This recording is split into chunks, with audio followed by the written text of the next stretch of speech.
So nag-solo RG ako na mag-isa dito ngayon mga giboy. So ngayon, meron akong kautusan na hindi ko ipapakita sa inyo kung sino yung nag-utos. Pero for, I mean, kasi medyo magulo yung sinabi niya. Parang nung una hindi ko rin maintindihan. Pero sabi ni OB27, renote ko na rin ano niya yun, no? Ang sabi niya is, dapat maging dark system muna ako tauna. Dapat maging dark system muna ako sa una. Tapos, pag may nagreklamo sa akin, pag sabihan ako na ayusin mo yung laro mo, or basta pa na may nagreklamo, ay doon ko ayusin yung laro ko. At dito mga giboy, hindi ko man lang napansin na yung room namin ay merong MM. At kung di ako nagkakamali, ang Johead ay talagang room. I mean, pwede siya sa room. Pero meron pala siyang Melissa at hindi ko man lang napansin. At tingnan niyo naman kung sino yung pipiliin na tong tao na to. Siya ay pumili at matagal. Pumili siya ng MM din at alam niyo ba kung sinong MM na kanyang pinilit. Hindi tingnan niya naman para ba napaka-special niya tapos ganyan din pala yung pipiliin niya.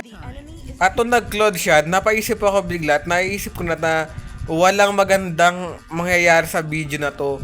Kasi Dark System yung kakampi ko, nag-cloud ban naman at malalaman nyo mamaya. At ito yung lineup namin, where's na buwan ng lineup ng kalaban. Kung titignan nyo mamaya dito sa part na to, talagang nasadya ako magpakamatay kung titignan nyo naman. Sumusugod ako, di ba, sa nagta-tower diving ako. At kung tingnan nyo talaga, kiniklear ng mid namin, ay mid tuloy, kiniklear ng room namin yung lane ko. Actually, hindi lang yung pagkakataon, kundi yung nagkakamali. Maraming beses na cleaner niya, pero syempre dahil clearing operations lang ang pinagagawa niya sa buhay, ay hindi natin papakailaman yung pag-clear niya. At dito nakaka 1-5 na ako, pero wala pa rin nagre-reklamo. Bakit ganun? Tingnan mo, sinabihan na nga ako ng system na na ayusin ko na yung laro ko or parang basta may ina-advisean na ako ng system. Pero yung mga kampi ko, mga nonchalant, mga wala silang pakailam. Di ba? Pero, pag hindi ako nagre-record, tingnan nyo, naglalag pa ako. Pero pag hindi ako nagre-recording, or let's say, ang pumapangat yung standing ko dahil hindi ako dinadalawan, or basta pag pumapangat yung standing ko, pag pumapangat yung gameplay ko, ay nasabihan ako na report nyo yung mage, report nyo Cyclops, report Cyclops dahil ang pangit. Pero ngayon, kailangan ko na, ay hindi ko naman makita yung pagrereklamo ng mga kampi ko. Wala akong reklamo na receive. At dito, nung nag-10 deaths ako actually, gusto ko na ayusin yung laro ko. At tingnan niyo naman yung Claude. Okay? Sabi ng Claude na isang build pa daw. Actually, nakalimutan ko lang. Pero meron na kayong, may nakita kayo kanina. Nakakala ko doon yung, pantawag doon yung sa Claude. Yung para sinachat ng system sa na ayun na yung parang ready na yung entourage or yung basta yon. At dito mga giboy, akala ko kung titingnan naman kasi konting buhay na lang yung yung obsidia. At dito muntik pa siyang mapatay ng Claude. Siguro mapapatay lang siya ng Claude kung wala tong paepal na veil na to.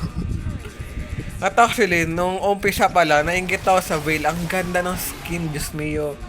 Veil, bekay naman. Bekay na, penging skin. Actually, parang, hindi ko lang kung gagawin ko talaga dapat to. Kasi, nakasalala yung pangalan ko dito. Pero ginawa ko na siya, wala natin magagawa-gawa. At dito mga giboy, actually, noong mga nauna, wala akong pag-asa na matatapos namin to or matatalo kami. I mean, wala akong pag-asa na mananalo kami, pero nanalo kami. At dito nag-stop yung screen ko, nag-stop nga siya, nag-freeze. At panalo kami dyan. Akala ko talo kami dahil sa Claude. At kung dito din naman yung chocolate ako, pero hindi lang ako yung chocolate. Tingnan mo, mas mataas man sa akin yung Claude, pero nireport ko pa rin yung Claude. Grabe siya eh. Siyempre yung Argus na hindi ako papayag. Oh my goodness. Muntik na kaming talo.